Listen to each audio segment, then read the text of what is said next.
You gorgeous little thing. In Sydney, owner Anthony has brought his 12-year-old Jack Russel Terrier in to see Rob. Come on in. Thanks, Solomon. Rob has known Ernie since he was a 12-week-old pup. He was a great little pup. And now, he's sort of the old man, being an older dog. Of course, that increases the chances of something sinister going on inside him. All right, big jump, Ernie. There you go, big boy. How are you? How's he going? What's happening? So over the last few weeks, he's been randomly urinating, and It's been quite dark brown. And he's been behaving a bit odd for about 4 weeks now. It's got us a little bit distressed. Yeah, look, there's lots of things that could be. So let's have a listen here. Beautiful heart, beautiful, perfect. Always had a beautiful heart, haven't you, Ernie? You do wonder what's going on with that bladder. It doesn't feel quite right, and he resists a bit in that area. This is a very painful part. The whole pelvic area feels very tight. So the things that could be are infection, and it'd be nice if it was that. It could be bladder stones. It may not be the dreadful, big C. I'm hoping for infection or stones, but cancer is always there as a possibility in the bladder. Let's find out what's going on, and if we can, fix it. Thanks, Robert. See you, Ernie. Be good. All right, Be good, little fella. Come on, let's go. Thank you. Thanks, Robert. We'll do an ultrasound, and we may even have to x-ray the area. Okay, let's have a look with the ultrasound. See what we can see, Ernie. Isn't he a gorgeous little dog?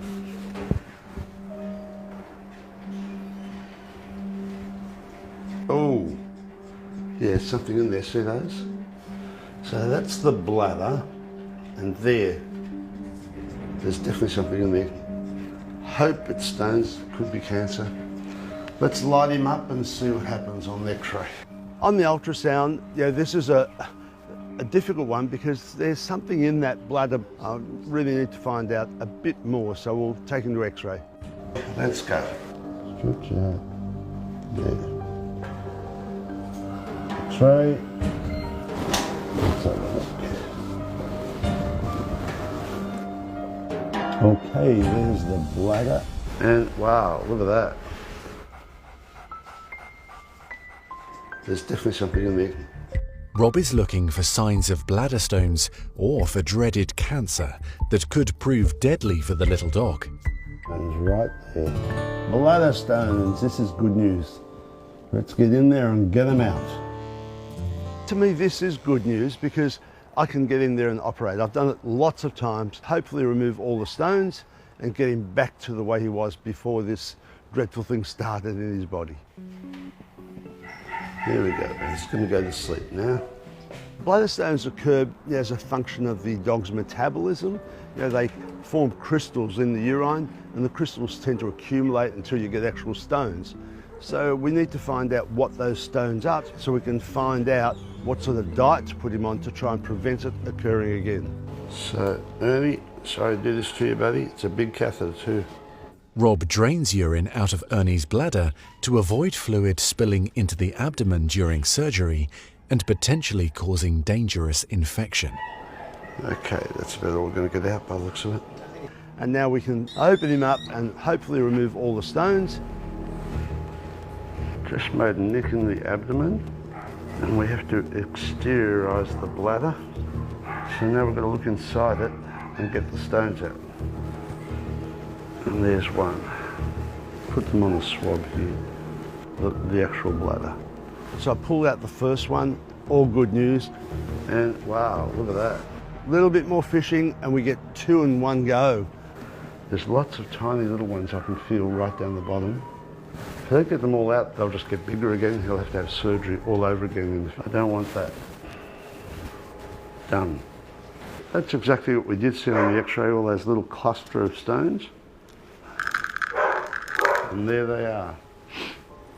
Ready to go to pathology for analysis. So what we'll need, sweets, is some saline, please, to flush the bladder up. there's all gritty sand or gravel, if you like, in there. So now I use a saline flush and wash it out until I can put my finger in and have a feel around and not feel any more grit. And now the next trick is to make sure that we sew up the bladder so that it's watertight. Can't afford to have leakage of urine into the abdomen. So this is really difficult because I am suturing the bladder when it's contracted down, but it's going to expand like a balloon, and you know, my sutures are going to be under a lot of tension. I've got to be very careful that they don't all just burst open when the balloon's full. Another layer here. So in all, we've had 6 layers of suturing, 3 layers in the bladder. Then we have the abdominal muscle, then we have the tissues under the skin, and finally the skin itself. Okay, we're done. All right, little Ernie, time to wake up, little man. By the end of it all, you're concentrating a lot as a surgeon and you're exhausted. But very happy that little Ernie is looking good. Good man, he's coming to very well. Good boy. There's my man. An anxious Anthony has arrived at Rob's practice to collect his adored Jack Russell Terrier, Ernie. Well, hello, Dr. here Rob. he is. Oh, hello, Plus, Lee. they're stones. Wow. They're his bladder stones. That's the good news. They're not in him anymore. That's Can you amazing. believe that? He's really well. He's gone very, very well. Hello, Happy with Ernie. darling. You feeling better? Really good news, wasn't it, Ernie? Not quite as serious as we thought it could be. Isn't that good news, Ernie? I'm feeling relieved that Ernie's not as sick as we thought he was. He's been shaved all under there, so he may be a little bit cold, but we'll take care of that. In the meantime, some antibiotics, please. Yep. Half a tablet, twice a day. One more thing, got this for him, because he's such a neat little dog. Come here, big boy. Warmth is so important to him going into this cold weather, and I love these. Being older, they feel the cold a lot more. You know, they've got aches and pains, just like I have when I get out of bed. Recuperation is going to be a lot better if he's comfortable. Look what you got. You got a surprise. Yeah, his weather bears, you really can't beat them. Pretty good. If they're a real good wind jacket, but they're fleecy lined inside. Wow, that's fantastic. So Thank you. he will stay very cozy in there, won't you, my darling boy? Look at you, little man. Wow, it fits really well. Perfect. Don't you look handsome in your smoking jacket? With a beater. Yeah, they're good. They're really good. I like them. So the last month or so, Ernie's been a little bit cranky and unhappy, but it's good to see him walking outside now and back to his old self again. All right, Ernie. Nothing to worry about.